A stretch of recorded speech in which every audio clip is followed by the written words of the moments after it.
आपने 8 महीने तक बच्चों को अच्छा बनाया है, सशक्त बनाया है, लेकिन जैसे ही दांत आने लगते हैं तो 1 किलो वजन वेट कम हो जाता है, क्योंकि बीमार हो जाता है। होम्योपैथिक दवाई है, जो दवाई हर आंगनबाड़ी में दी जाए, तो आंगनबाड़ी के कार्यकर्ता को तो पता ही है कि हमारे एक गांव में 8 महीने पहले उसकी डिलीवरी हुई थी, तो उनको ये दवाई पहुंचाई जाए, तो बच्चे ये दवाई खाएंगे तो वो कभी बीमार नहीं होंगे। ये दावे के साथ में कहती हूँ आप लोगों को। तो दोनों को जोड़ना चाहिए, वही हमारी कमी है मित्रों।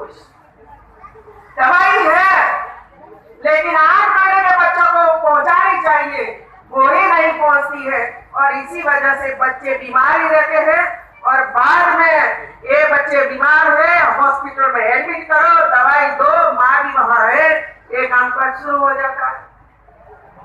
तो मैंने आगे सूचना करी, और जितने अधिकारी हैं, ये सब अधिकारी ये बात ध्यान में रखे कि जो होम्योपैथिक दवाई है, वो दवाई आंगनबाड़ी में रखी जाए, और जब 8 महीने का बच्चा एक गांव में हो गया, उनके दवाई पहुंचाई जाए, तो वो बच्चों को खिलाए।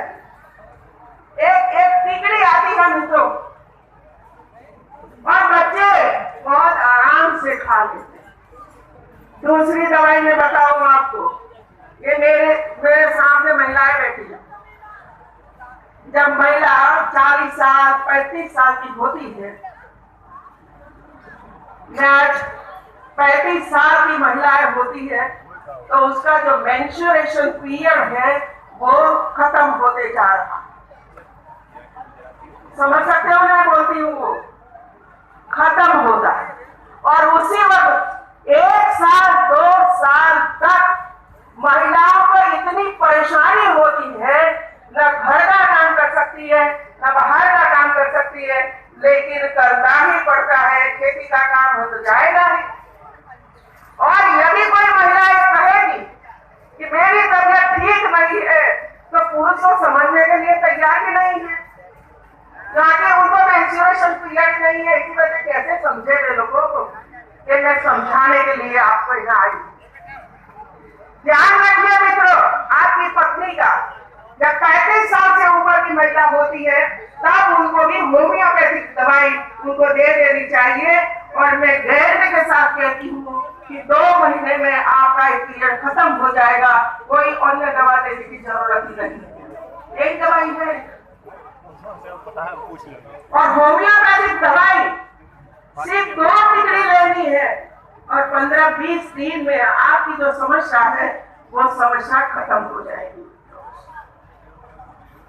तो मैं ये भी कहती हूँ कि जितने अधिकारी हमारे इधर है, चाहे होम्योपैथिक दवाई देते हो, आयुष वाली दवाई देते हो, या कोई भी दवाई देते हो, तब हमें कम्युनिकेशन नहीं होगा तो इसका उपयोग समाज के लिए नहीं होगा। और इसी वजह से महिलाओं को भी मैं कहती हूँ कि जहाँ भी होम्योपैथिक दवाई का सेंटर सरकार का है, वहाँ जाइए और दवा ले लीजिए, और ये मेंस्ट्रुएशन पीरियड मशीन मुक्त हो जाएगी। और भाइयों बहनों, मैं भाइयों को ये सलाह देती हूँ कि आप ध्यान रखिए अपने परिवारजनों का, कि ऐसी स्थिति में आपको भी उसको गाइड करना चाहिए, इसके लिए दवाई लाना चाहिए, उसको दवाई देना चाहिए, जिसकी वजह से उसका जो तबीयत वो ठीक रहे।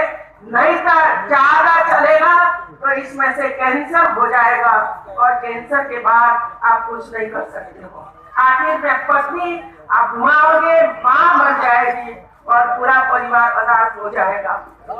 ये सभी जो बीमारियां हैं, सभी बीमारियां एक दूसरों के साथ जुड़ी हुई।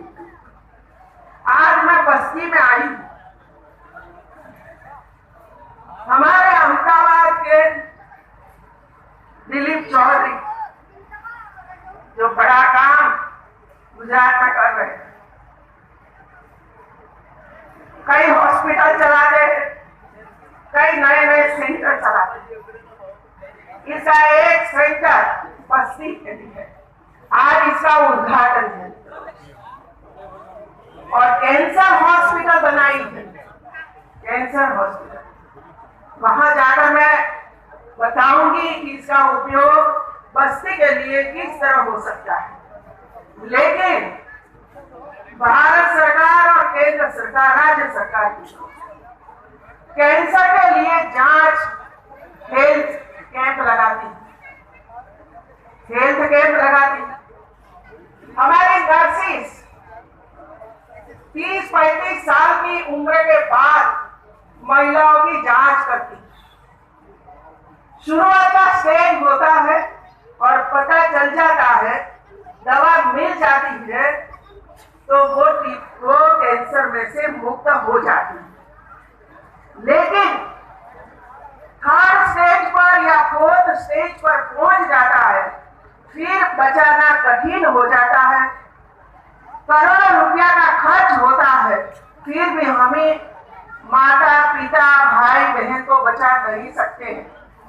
और इसी वजह से जरूरी है कि जब भी हेल्थ कैंप लगता है तब खास करके इस उम्र के सभी माताओं को और भाइयों को जांच करवा लेनी चाहिए, जिसकी वजह से वो काम पूरा हो जाए। दूसरा, ये एक वैक्सीन है, लेकिन जो बड़े परिवार हैं, जिसके पास पैसे हैं, वे तो इसका उपयोग कर लेते हैं। यहाँ की एक वैक्सीन की कीमत 1500-2000 रुपया।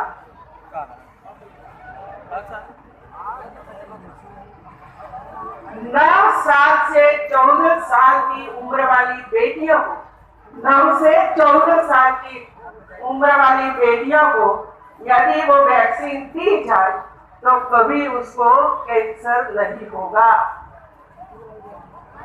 कभी कैंसर नहीं होगा। लेकिन हम क्या करते, सोचते क्या है, ये तो लड़की है, उनका तो ब्याह हो जाएगा, ससुराल चली जाएगी और वहां जाएगी तो कैंसर होगा तो उसका ससुराल वाले उसकी चिंता करेंगे, हम क्यों करेंगे। ये हमारी सोच है। 2000 रुपया का खर्च करने के बाद यदि हमारी बेटी बच जाती है तो 2000 रुपया का खर्च महंगा नहीं है मित्रों। और इसी वजह से मैं कहने के लिए आई हूँ कि आपके प्राइमरी स्कूल में जितनी बच्चियां हैं 9 से 14 साल की उम्र वाली, उसको HPV की वैक्सीन लगवाइए और आपकी बेटी को कैंसर से मुक्त करवा दीजिए। सर्वाइकल कैंसर, गर्भाशय का कैंसर, ये वैक्सीन से बच जाती है और बेटी बच जाती है। मैं सभी भाइयों को ये रिक्वेस्ट करती हूँ, सरकार के पास अपेक्षा मत रखिए मित्रों। बेटी आपकी प्यार